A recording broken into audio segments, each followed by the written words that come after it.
Hey, how's it going, everybody? This is Joey Galvez, one half of your host of Explain Yourself, and I want to let you guys know about a really cool book from our friend of the show, Eli Shockey. This one is called The Greylock, and it's a story where magic is a commodity. Potions are sold at corner stores. Orcs and dwarves earn a living in cubicles, not on the battlefields. But there are those who resist the house's magic's laws. Branded a criminal and forced to live as a want for hire, there is a spell slinger they call the Greylock. Check this one out. You guys can pre-order issue 3 right now with code JAN241939, and make sure you guys are heading over to your favorite LCS and letting them know that you want Greylock number 3, and maybe pick up the first 2 issues. You could do that at the Scout web store. So make sure you guys are grabbing the Greylock number 3, JAN241939 at previewsworld.com.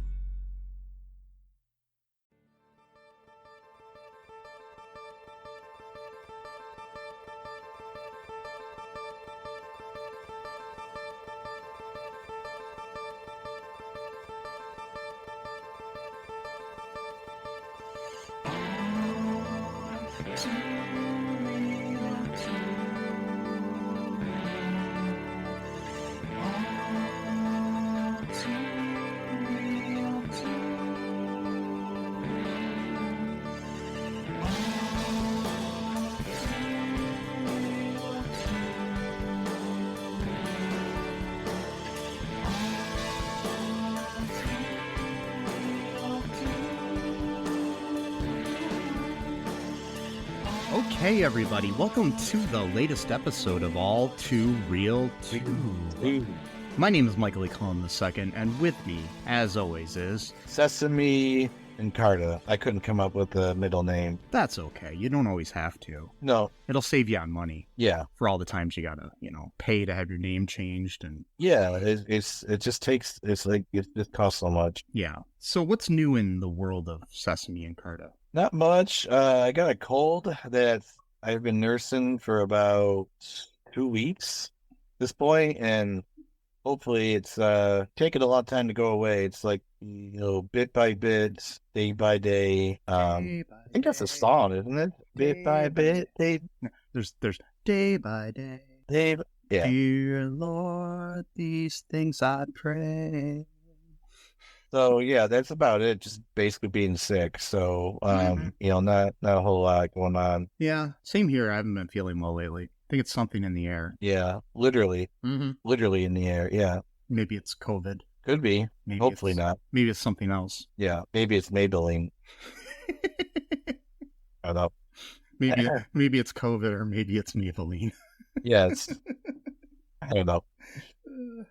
I hate it when I get Maybelline. Yeah. There's the tests are really weird for that, because instead of sticking a Q-tip up your nose and stuff, you got to stick one of those mascara things up your nose. Oh God! Well, that doesn't sound. That sounds. That would hurt. Yeah. A mascara brush up your nose. Yeah. I do not recommend. Yes. I'm going to try that after we're done here, though. Oh, okay, cool. Walk over to the drugstore and buy a mascara brush just to shove it up my nose. Yeah. It might cause permanent damage to your nose, but hey, Or my brain. Who knows? Or your brain, too, yeah. You go up that far, I don't know. Yeah. Start tickling my brain with the brush. Yeah. Maybe I'll come up with some new ideas or brush away the ones I already have. Oh, that was a good one. So, today on the show, we are covering the Canadian sitcom entitled 18 to Life. This show premiered on the CBC on January 4th of 2010, ran for 2 seasons of 25 episodes. What are your initial thoughts on this pilot episode, which which was entitled A Modest Proposal? And that's a playoff of words of the movie Immodest Proposal. I assume that's what the play on words was. Immodest Proposal? Yeah, wasn't there a movie called Immodest Proposal? Oh, no, Indecent. There's Indecent Proposal. Yeah. Never mind. Yeah. The Immodest Proposal is like the asylum version of Indecent Proposal. Yes, it's like asylum was moving into different types of they weren't just doing superhero and slasher. Speaking of that, before we get into the show, there seems to be a new contender for your mockbusters coming up called Bent Key Entertainment, which is owned and operated by the Daily Wire. Oh, they're making their non-woke version of Snow White live action, starring Brett Cooper coming up soon. You know, their little the woman who was basically, I think, created in a lab when they took some DNA of Ben Shapiro and a female, and they just, you know, it was like you know, something like out of the Teenage Mutant Ninja Turtles, but they created her instead. That's my theory. Yeah, I mean, she even looks like him a little bit. That's what I thought. I thought they were like siblings for the longest time. Yeah, that's why my first thought was that was Ben Shapiro's sister. But then I was like, wait a minute, he already has a sister that he talks about. I'm like, did he have a sister that he just failed to mention this whole time? But no, it's just a different person that looks sort of like him. Yeah, but they're coming out with that next year, so. Look forward to us hopefully covering that in the future, because it looks like it's going to be amazing. Yeah, I don't know, man. And by amazing, I mean horrible, but yeah. Yeah. Like, what is the non-woke? I don't understand. Like, what is the non-woke Snow White even supposed to be like about? Like, I don't even understand. I mean, the story of Snow White is already a QAnon male's like incel wet dream. You know, it's like a girl is like poisoned and she's unconscious with drugs, and you get to kiss her and wake her up and be her hero after she spends all of her time prior to that cleaning a house for 7 men. Well, yeah, but they were like her friends, kind of. I don't know. Yeah, but she still like becomes their like mother figure.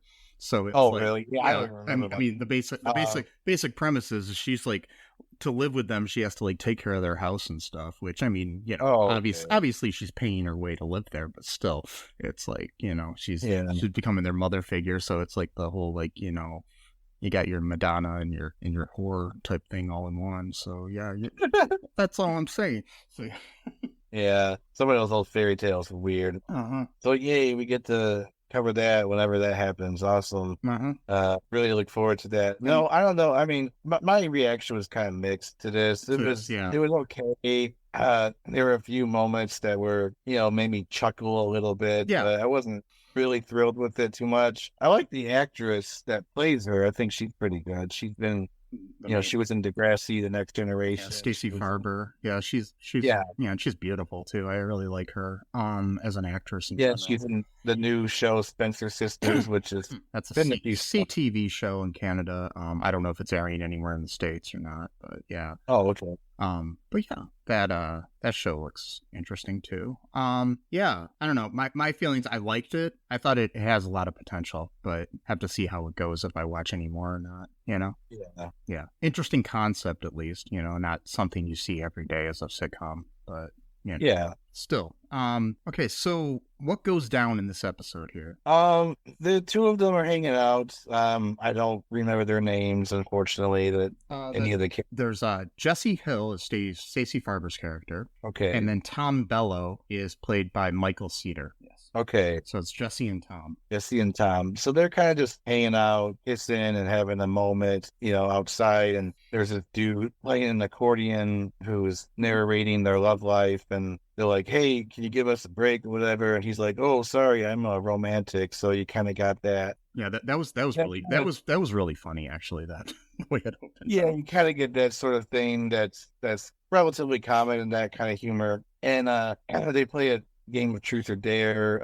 He dares her to lick a leaf for some reason. I don't know. I don't think it was a leaf. It actually looked like some kind of piece of rancid lunch meat or something. Oh God! Well, that's even worse. And then, so she dares him to propose to him, and then she freaks out, thinking that, you know, he took it seriously. So then, you know, she thinks he's freaking out, but then he ends up going to a bottle, and he ends up taking the ring from the bottle to use that to actually propose to her for real. And, you know, they're just 18, you know, they're just, you know, still in high school or just graduated or about to graduate. They didn't really say. No. And the base of the story is them telling each pair of their parents. The Tom's parents are very much against it. They're kind of straight laced, upper middle class, kind of Jewish family. Not that that yeah, matters, not that that they matters, but they make a point of it. So I just wanted to point that out. well, they make a point of it in the show itself. Yeah, and then we're not like, oh, they just Jews. Yeah, not just making sure I wasn't trying to be anti-Semitic or anything. I'm just saying that they're Jewish and they're Tom's dad is actually a converted Jew. Yeah, so, he converted, but they don't really go to temple often, which is kind of weird because it kind of goes back to my point of another show we reviewed recently, where it's like usually converts to a religion or any kind of ideology tend to be more like devout than someone raised in it, but like for some reason in 2 shows we like it's like not that thing, but whatever. Well, I do like to argue though the fact that in both shows the people were older, like they probably could have been part of that religion for a while. And I mean the thing is, it's like I became a different religion as I was older, and I'm not as devout now as I was when I started in that religion. So that's a great And so, like, they like pretty much want to map out Tom's life, and then they go to the next door neighbors, is where Jessie lives, and her parents are kind of like, I wouldn't say hippies, but they're kind of just sort of like nonchalant, free spirits about it. Yeah, they're like, oh, just do what you want, whatever. They have this weird bit where they like adopted an Iraqi refugee. They got a refugee staying with them. Yeah, some dude in his 40s or 50s. And he only has like 2 lines in the entire episode. I don't know if that was just supposed to be some funny bit that they had. I don't know. And then they're vegetarian, or at least the mom is. And basically, even though they kind of act like they're supported, they actually kind of commiserate with Tom's parents to make sure that they don't get married. So they're both on the same page that they don't want them to. Yeah, because Tom thinks that if he gets Jessie to tell her dad to convince his dad to let them get married, that he will, but it ends up being that Jessie's dad doesn't want them to get married just as much as Tom's dad. So and we got some other stuff going on, like at one point they're talking to their friends at like the diner, and they're both kind of against it too, because again they're 18. It's really young to be getting married, really, in my opinion. And most people at that age don't really know what they're doing, especially in 2010. I mean, even more so now. Yeah. Like the average age of a woman to get married is a lot higher now than it used to be. Can't remember. I was reading, because I DJ sometimes weddings, so I was reading some stuff up about weddings and stuff, and it gave statistics of how throughout time it's changed. Like it used to be like the average age was like 24 or something, and now it's like higher, or maybe it was younger, or maybe the average age was like 20 and now it's like 26 or something. It's like higher in age or something. It might even be like 30 something as average. Yeah that makes sense. And so that's kind of like what is basically going on in this show, is basically both their friends and their parents don't want them to get married, but the parents come up with an idea to pretty much go all in on it, to almost like scare them. Scare them to not getting married. So instead of pushing them away, which will just make them want to get married even more, they're like, oh, why don't we plan the wedding for October? And they're like, oh, well, October's a little bit chilly, why don't we do like a September wedding? And then Tom's like, oh, well, why don't we just do an August wedding and all this kind of stuff. It's kind of like the theory of like, if you catch your kid smoking, you just make him smoke a whole pack of cigarettes, so then he doesn't want to smoke anymore. But a lot of times I'm sure that backfires and the kid becomes a lifetime smoker, So. Exactly. Like, God damn it. But if you smoke an entire pack of cigarettes, you're gonna feel like shit. So so that was kind of the gist of that, which is still not something you should do. It's not healthy at all. No. To do that as like a sort of like warning, or like this is your type of thing. I don't know, man. They never do that. Like if you catch your kid having sex, they don't make you go to a whorehouse. I'm just joking. Yeah, well, exactly. That's a good thing too. I'm sorry, I thought of that. That's terrible. But like, I don't know, maybe in the 1800s, maybe like that. They would do something like, I wouldn't be surprised if they do something like that. But there's exactly. It's a terrible. Yeah, you're setting up a person for like terrible psychological problems. Oh God. Oh boy. Anyways. Yeah, That just popped in my head. I had to say it. Sorry, but yeah, That's fine. but basically like they have this thing where they talk to each other through the fence. Tom and Jessie do, and they've kind of been neighbors their whole lives, and they have been dating for a little bit and love each other.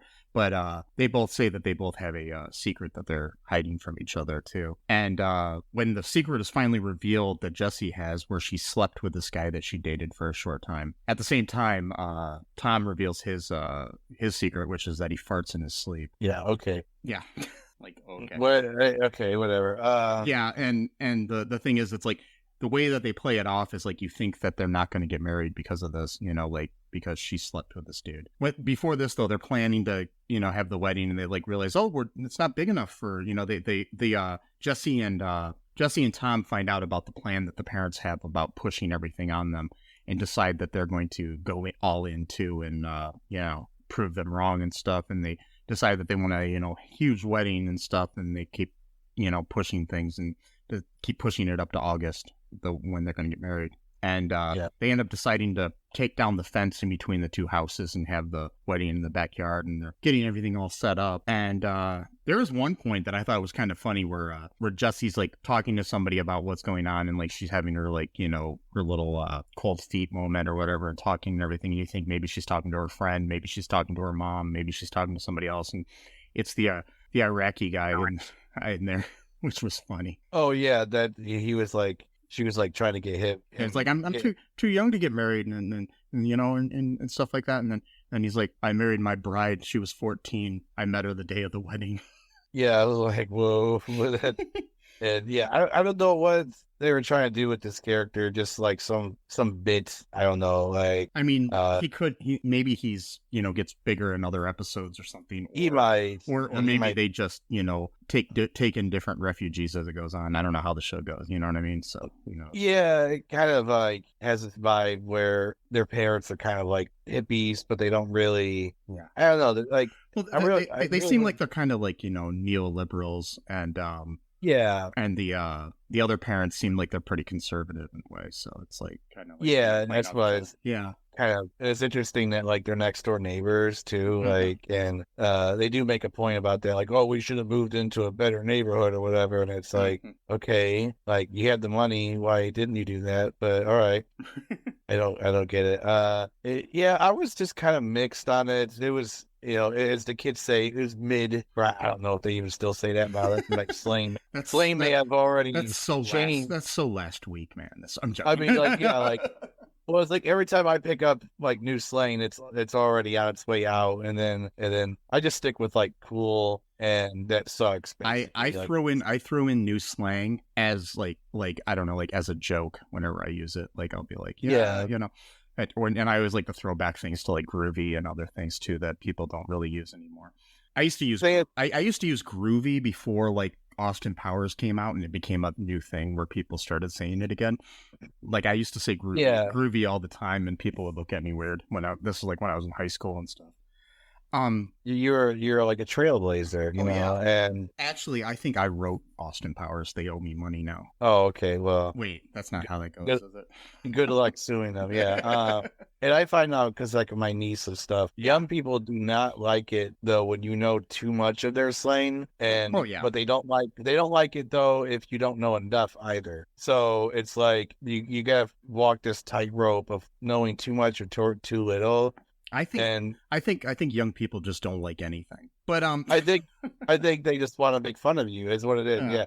And also I don't blame them for not liking anything because of the world they live in, and the fact that we aren't really handing them a better world than the one that they were born into. But yeah, I mean, at least I had 17 years or almost 18 years on me before 9/11 happened. Yeah. And then, we all have our unique challenges, of course, of what that meant, of course, but at least before that, I had, an actual, childhood, Yeah. I mean, we had other things going on too. We had the first Iraq War and other things, but still, there are different things. And then like now we've got like a war every week, and there's like and we got one of the worst wars in the world right now going on, or I don't even really want to call it a war. I'm going to get in trouble for this because some people will probably turn off for this, but it's a planned genocide of one people over another. But yeah. Okay. So, anyways, the show ends. We forgot the ending. There, basically, what ends up happening is they decide, they come up and where everybody's getting the backyard all spruced up for the wedding and everything, and they walk in and they said, yeah, but they fool you into thinking because of Jesse sleeping with the other dude that they're not going to get married. And they say, well, we decided we're not going to have the wedding. And then they show their fingers and said, yeah, we went down to the courthouse and we got married, sort of things. Yeah. Yeah. So they eloped. Yeah. We did it even earlier than expected. Yeah. So, and I bet you the rest of the show is probably just going to be them struggling with, being married, because it's going to be kind of weird. What's that? I was going to say, because, who knows where they're going to live? Who knows, and you're going to have the conflict between the different parents and their friends and whatnot, probably. I could see it being good. It'd be really weird if they still lived, like, next door with their parents as they're married for a while. Like, that would be, like, really bizarre. But I bet you they probably will do that for at least, like, an episode or two. This day and age, that isn't that weird of a thing, because there are a lot of people that live with their parents when they're married.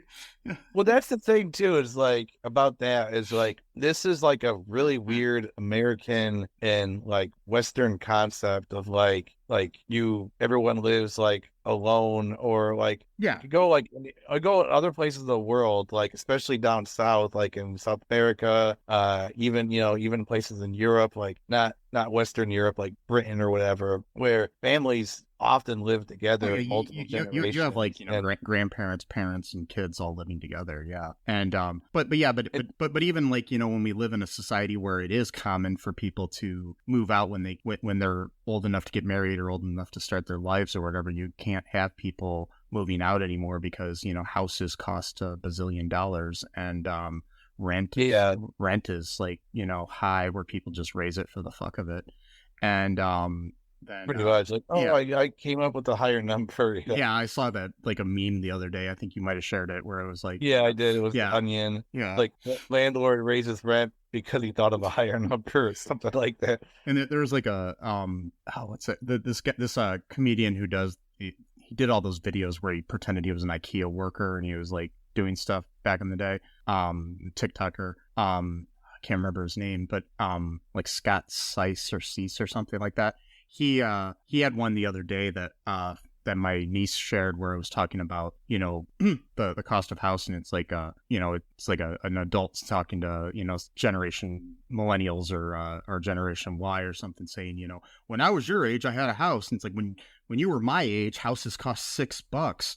It's like the cost you paid for a $6, you can't even get it was something like you can't even get a Frosty in a Wendy's airport for that cost. It's like, and it's just ridiculous. And it's talking about how on there too, I thought it was funny. He was saying that, if you go to Zillow and you look at the cost of houses, you don't know if the cost looks like a cat sat on your keyboard and just sat on the 0 key and it kept going. It's like, but it's ridiculous how much that costs. But anyways, back to the point here, it's like, so we live in a society where people can't live on their own anymore, and unfortunately, most of the time. I mean, I live on my own, but that's just, neither here nor there. But not everybody can. It's just sad.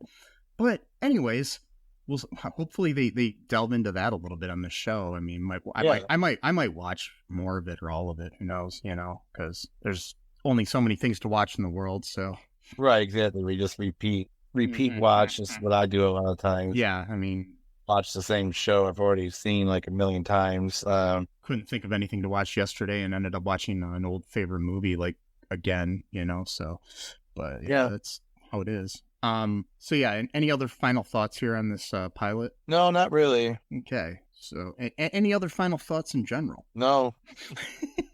No, not today. You are thoughtless, man. No, I'm joking. Yeah, I am a little bit today, yeah. Yeah, I'm just joking. So I don't have anything else to really say either. I think it was decent. Like I said, it wasn't, like, bad. We've seen a hell of a lot worse on this show in the past. Yes, I heck of a lot worse. This is one of the better sitcoms we've actually watched. So, let us know what you think of it. Send me a message at mike@cullenpark.com. Go to one of our social media accounts, comment there. Just let us know. Really appreciate that. Because interaction is a good thing this day and age. We don't have enough of that. And also, be sure to check out all of our social media. Check out our Patreon. Check out our TeePublic. Share the show. That's a good way to help support us. Just share it. Give us a 5-star review wherever you can, like Apple Podcast or whatever they call it these days. That's about it. I have to say here. Be good. Free Palestine. Wait, did I say that out loud? Anyway, so people are gonna hate me. Anyways, so that does not mean I'm anti-Semitic. Free Palestine, and I support the people in Gaza, and I support the citizens of Israel. I do not like Hamas, and I do not like the Israeli government. I'm just gonna make that completely clear. Okay, so It's almost like multiple things can be true at the same time. Yeah. No, it's crazy. Yeah. You don't have to. You can both condemn the Israeli government and Hamas at the same time. Yeah.